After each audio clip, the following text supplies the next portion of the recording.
Good morning traders. आज है 26 फरवरी and we made a profit of 90 point today. Okay, तो 90 पॉइंट कैसे बना, क्या लॉजिक रहा, सब कुछ एक बार समझ लेंगे। ये है ऑप्शन का चार्ट, ऑप्शन में 45।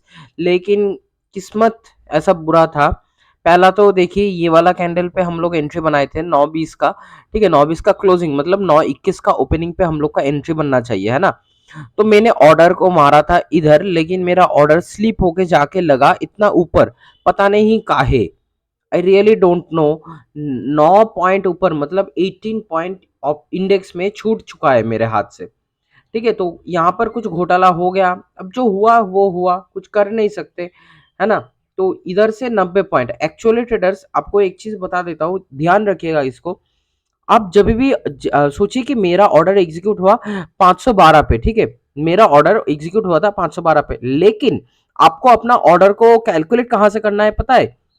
ये वाला कैंडल का opening, this is the point where you got entered. Remember this, आपने एंट्री बनाया है ये वाला कैंडल का ओपनिंग पे। ये मान्यता नहीं रखता है कि आपका ऑर्डर कहां जाके लगा है। वो मान्यता नहीं लगता है, वो आपका गलती होगा या फिर मेरा उंगली का गलती है, मेरा नेटवर्क, कोई ना, मेरा ब्रोकर, कोई कुछ ना कुछ ग्लिच हुआ है। इसलिए मेरा यहाँ पर घाटा हुआ, थोड़ा ऊपर जाके मेरा ऑर्डर लगा। यहाँ के मुकाबले मेरा टारगेट स्टॉप लॉस कितना रहा? 30, क्यों? इधर 60 है। तो अब यहां से मेरा टारगेट कितना बनना चाहिए? 45। यहां पर अगर 90 का टारगेट है तो यहां पर मेरा बनेगा टारगेट 45। तो देखिए ट्रेडर्स, बिल्कुल यही वाला कैंडल जब मेरे को एग्जिट दिया 9:23 का, तो यहाँ पर 9:23 बिल्कुल ऑलमोस्ट टारगेट मिला। लेकिन हम लोग वहां पर एग्जिट नहीं हो पाए, तो मैनुअल ऑर्डर में शायद एग्जिट कर लेना चाहिए। ठीक है, तो ये वाला चीज हमेशा याद रखिएगा कि इससे किसी को कोई मतलब नहीं है। ये क्लियर कट आपका गलती है कि आपको कहाँ ऑर्डर लगाए। समझ गए इसको? तो अब देख लेते क्या कुछ सिनेरियो था, क्या लॉजिक था, कैसे हम लोग ने ये वाला मोमेंट को पकड़ा। तो एक सेकंड रुके, दिखा देता हूँ। हाँ, तो सबसे पहले प्रीवियस डे में क्या हुआ था? Gap up, and gap up होके लो का ब्रेकडाउन से बाई आया था एक एसलेंटिंग मूव के जरिए। लेकिन यहाँ पर मेरे को कंफ्यूजन था, तो मैंने ये वाला काम को नहीं किया था, क्योंकि यहाँ पर मेरे को एक स्टॉप लॉसेस दिख रहा था। ठीक है, क्लीन कट मेरे को यहाँ पर एक स्टॉप लॉसेस दिख रहा था, उसको पार्शियल हंट करने के लिए मार्केट को यहाँ तक आना चाहिए था, यहाँ तक नहीं आया तो मैंने एंट्री नहीं बनाया। ठीक है, नहीं तो मैं यहाँ से ही एंट्री बना लेता और यही वाला जो बाइंग मूव आया ना, इसी को मैं पैसा कमा लेता। क्यों? लॉजिक क्या होता कि 47,000 साइकोलॉजिकल लेवल का डायरेक्टली ब्रेकडाउन है, तो यहाँ से बाइंग मूव लेके मैं ऊपर गया। ठीक है, तो अब यहाँ मैंने क्या पकड़ा था कि हाई का ब्रेकआउट से सेल किया, वो भी 50 तक, 100 ऊपर गया है तो 50 तक आया। तो ये वाला लॉजिक से मैंने काम बना लिया। अब उसको छोड़ दीजिए, पहले एक बार देख लेना होगा कि प्रीवियस डे में कहाँ-कहाँ एसएल था। तो एसएल देखने के लिए ऐसे हम लोग फिब को लेते और ड्रॉ करके देख लेते कि 0.5 का लेवल को हिट कर दिया है। हाँ, तो ये हिट कर चुका है, ये भी हिट कर चुका है, हर एक जगह से हिट करता हुआ कोई भी प्रीवियस डे में एसएल बाकी नहीं है। तो अब जब आज का मार्केट खुला तो क्या हुआ? गैप डाउन में खुला। प्रीवियस डे में क्या था? गैप अप, एंड आज क्या हुआ? 90 पॉइंट का गैप डाउन। तो पहला चीज आपका दिमाग में रहना चाहिए कि मार्केट आज किसी भी तरीके से क्लोजिंग प्राइस को हिट करने वाला है, क्योंकि कल हुआ था गैप अप, आज हो रहा है गैप डाउन, तो कोई भी चार्ट रिपीटिंग का सिनेरियो नहीं है। तो आज किसी भी तरीके से मार्केट ये वाला क्लोजिंग प्राइस को हिट करने का कोशिश करेगा। और एक दफा यहाँ पर भी एक स्टॉप लॉस दिख रहा है, और मार्केट में तो क्लोजिंग प्राइस पे नियरेस्ट फर्स्ट स्टॉप लॉस तो अवेलेबल है ही है। ठीक है, तो जब यहाँ पर पहला रेड कैंडल आया तो मैंने सोचा कि चलो अब लो का ब्रेकडाउन दे दो, इधर से लो का ब्रेकडाउन मिल जाएगा, तो मैं इसको पकड़ लूंगा। और निफ्टी में भी एक बार दिखा देता हूँ, एक सेकंड। हाँ, तो इधर से लो का अगर ब्रेकडाउन मिल गया तो पकड़ लूंगा बहुत आसानी से। अगर सोचिए कि यहाँ पर अपना ये वाला, एक चीज बहुत अच्छे से इसको समझ लीजिएगा और थोड़ा सुन लीजिए गौर से। अगर समझ में ना आए तो फिर से रिपीट करके एक बार सुन लीजिएगा, देख लीजिएगा। देखिए ट्रेडर्स, हम लोग जब भी ये एक पकड़ा और एक तोड़ा, ये वाला जो कॉन्सेप्ट को इस्तेमाल करते हैं ना, यहाँ पर बैंक निफ्टी पकड़ा, इधर निफ्टी तोड़ा, या फिर निफ्टी ने पकड़ा, बैंक निफ्टी ने तोड़ा, ये वाला जो कॉन्सेप्ट को इस्तेमाल करते हैं, ये कब जरूरत होता है? जब हम लोग बैंक निफ्टी में कोई पोजीशन बना रहे, ये तब अपना लो को तोड़ा, तो एक बार साइड बाय साइड चेक कर लेंगे कि यहाँ पर निफ्टी ने क्या काम कर रहा है। इधर अपना लो पॉइंट से, या फिर क्लोजिंग प्राइस से, या फिर कहीं से वो जब तोड़ रहा है बैंक निफ्टी, उसी वक्त पे निफ्टी कहीं पर कुछ पकड़ रहा है। अगर निफ्टी पकड़ रहा है तो सही है, क्योंकि बैंक निफ्टी उधर तोड़ के रखा है। तो अगर यहाँ पर निफ्टी ने भी पकड़ के रखा है, तो मतलब गलत बता दिया, उधर बैंक निफ्टी तोड़ के रखा है और इधर निफ्टी भी तोड़ के रखा है तो सही है। अगर उधर बैंक निफ्टी भी पकड़ के रखा और निफ्टी भी पकड़ के रखा, तो वो चीज गलत है, वहां पर काम ठहरा देना है। ठीक है, ये चीज को याद रखिएगा। और एक चीज दिखा देता हूँ कि सोचिए कि यहाँ से अगर पकड़ लिया और निफ्टी यहाँ से तोड़ दिया तो अच्छा खासा काम हो जाता। लेकिन यहाँ पर क्या सिनेरियो था कि मार्केट ने ऊपर गया, ऊपर जाता हुआ मेरे को डर लग रहा था कि चलो अब क्लोजिंग प्राइस हिट कर देगा, पहला एसएलएंडिंग मूव डन हो जाएगा, अब क्या ही कर सकते, हम लोग पैसा नहीं बना पाए, ऐसा सिनेरियो हो जाता। लेकिन मार्केट हम लोग को साथ दे दिया कि मार्केट यहाँ से क्लोजिंग प्राइस से वो रेजिस्टेंस लेके मार्केट नीचे आया। तो क्या हुआ, इधर से सेलर्स एक्टिवेट होना शुरू हो गए। ठीक है, तो क्या तीनों चीज, मेरा जो सीक्रेट क्वेश्चंस का आंसर होता है तीनों चीज का, उसको एक बार सोचिए कौन सा सेटअप में खाने को जा रहे हैं। इधर से देखिए 100, 50 और 100 का एक प्रॉपर सेटअप आ रहा है ना भाई। इधर से प्रॉपर्ली मार्केट ऊपर गया, प्रॉपर्ली नीचे आया, कोई क्रिंच मोमेंटम में ऊपर नीचे ऐसा कुछ नहीं हुआ है, प्रॉपर्ली ऊपर और नीचे हुआ है।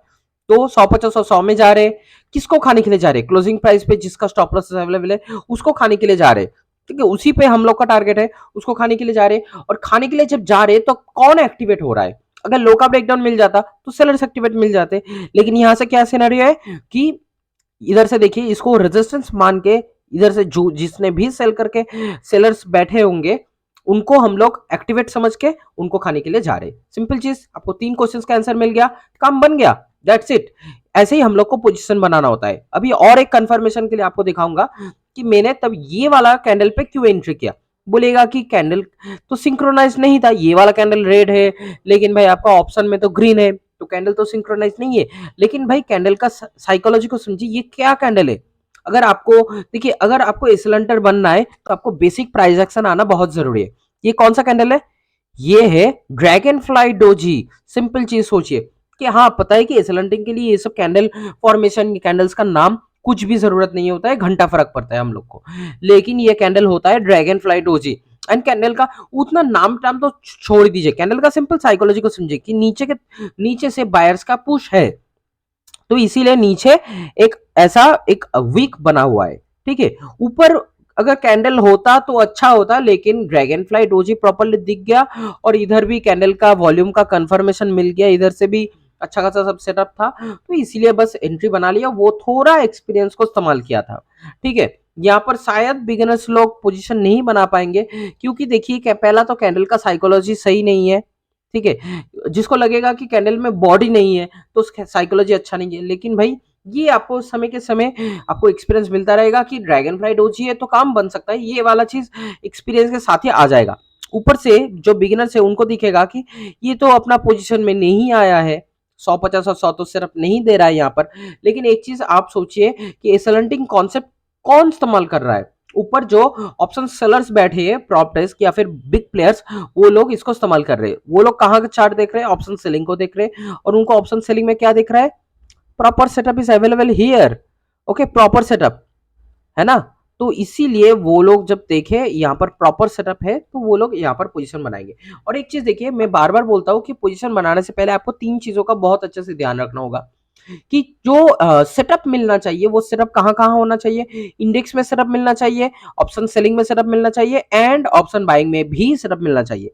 तो अब चीज एक सोचिए कि 3 जगह से अगर आपको 2 जगह पे वोट मिल रहा है, इंडेक्स में वोट मिल रहा है आपको, ऑप्शन सेलिंग में भी वोट मिल रहा है, तो कौन जीता, 3 में से 2 वोट प्लस में आया। तो एक अगर नेगेटिव भी आया तो भी आप प्लस में हो, क्योंकि 2 वोट आपका साथ है। तो बना लीजिए पोजीशन ऑप्शन बाइंग में, तो थोड़ा बहुत तो रिस्क आपको भी लेना ही होगा। ठीक है, तो फिर देखिए ऑप्शन बाइंग में अगर पोजीशन मिल जाता तो काम कर लेते, अगर तीनों में 3 जगह से अच्छा है तो अच्छा ही है। अब देखिए यहाँ पर हम लोग जब पोजीशन बना रहे तो तब डेटा चार्ट में भी हम लोग को बहुत अच्छा खासा इधर से बाइंग अवेलेबिलिटी दिख ही रहा था, तो ये भी थोड़ा बहुत हम लोग को साथ दे ही दिया। ठीक है, और क्या दिखाना था, हाँ तो प्रॉपरली यहाँ से देखिए ये वाला सेटअप में था, और हम लोग ने टारगेट क्यों ये वाला को किया, क्योंकि पहला स्टॉप लॉस इसका ब्रेकआउट पे ही है, तो इसलिए बस 90 पॉइंट नियरेस्ट टारगेट को अचीव किया और काम बना के निकल गए। ठीक है, और इधर से कंफर्मेशन भी बिल्कुल सही था, और कुछ तो दिखाना नहीं है, हाँ प्रॉपरली सब जगह से सेटअप मिल चुका है। अगर एक चीज और बता देता हूँ फिर से भी, कि अगर यहाँ से देखिए 9 मिनट हो गया, तो यहाँ से अगर लो से अगर कुछ इधर से पकड़ता तो हम लोग को इधर ब्रेक डाउन मैंडेटरी होता, क्योंकि ये पकड़ रहा है तो इधर ब्रेक डाउन आना चाहिए। अगर ये ब्रेक डाउन कर देता और ये पकड़ के भी रखता तो भी काम कर लेते, और अगर ये भी ब्रेक डाउन देता तो और भी अच्छा है, बढ़िया है, तो काम कर लेते। ठीक है? ये चीज़ों को थोड़ा याद रखिएगा, वीडियो को गौर से देखिएगा, आपको बहुत अच्छे से समझ में आएगा, क्लियर कट मोमेंटम पता चल जाएगा कि कैसा आज का ये वाला 45 पॉइंट का प्रॉफिट को हम लोग ने कैच किया है। ठीक है? थैंक्स फॉर वॉचिंग, फिर मिलेंगे और एक दूसरा वीडियो में।